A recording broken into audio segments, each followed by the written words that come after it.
Hello and welcome to Deck Builders Columbus, where we talk all things outdoor living. Today, we are going to walk through something every homeowner thinks about before they start a project: how to set a smart, realistic budget for a new deck.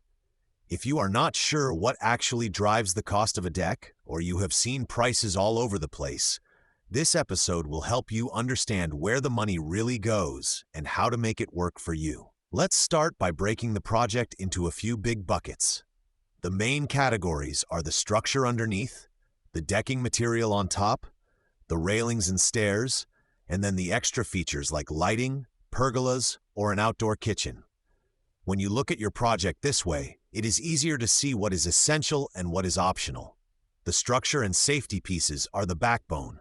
Those are not where you want shortcuts. Things like built-in benches or lights are usually flexible and can be phased in.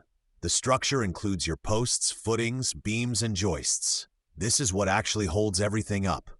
The height of your deck, the soil conditions in your yard, and how far we need to span between supports all affect the amount of lumber and hardware involved. A low deck that is only a couple of steps off the ground usually needs less structure than a tall deck with a long flight of stairs. If your yard is hard to access with equipment, or we need to work around existing patios or concrete, that can also add time and cost. Next is the decking material itself. This is where many homeowners see a big range in price. Pressure-treated wood has been the standard for years and usually offers a lower upfront cost. The trade-off is that you will be buying stain, sealer, and replacement boards over time, plus your own time or labor to handle that maintenance. Composite decking costs more on day one, but it is designed to reduce that ongoing work.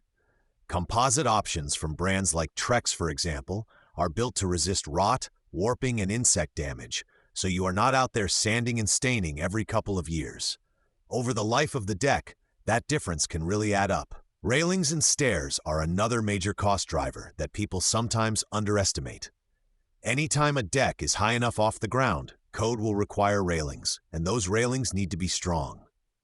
Stairs also take careful planning and more material.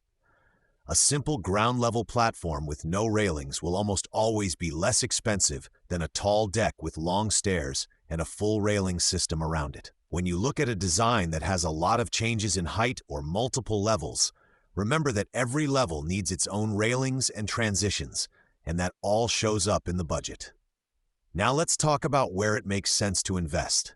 You always want a strong frame, solid connections, safe railings, and properly built stairs. Those are not upgrade items. Those are the basics.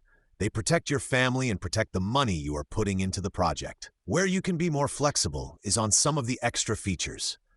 Maybe lighting can be roughed in now and fixtures added a little later. Maybe the pergola or privacy screen becomes a Phase 2 project.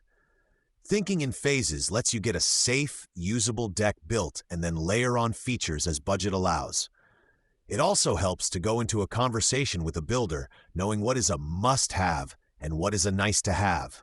For example, maybe composite decking is non-negotiable for you because you do not want to maintain wood, but you are open to simpler railings or fewer built-in features to keep the budget in line. Or maybe you really care about a wide stair down to the yard and are willing to use wood decking and upgrade to composite later. When you are clear about your priorities, we can help shape the design around them. Another point to keep in mind is that square footage is only part of the story. Two decks with the same footprint can have very different prices if one is low and simple, and the other is elevated with complex stairs, multiple corners, and heavy railings. Sometimes trimming a little size or simplifying the shape can free up budget for better materials or a more durable structure. Those are the kinds of trade-offs we talk through with homeowners every day. If you want help putting real numbers to your ideas, you can reach our team at 614-412-4686 or visit toughdeckbuilderscolumbus.com to get started. At Tough Deck Builders Columbus, we focus on building decks that respect both structural needs and real-world budgets, so you know exactly what you are getting and why it costs what it does. Thanks for listening to Deck Builders Columbus.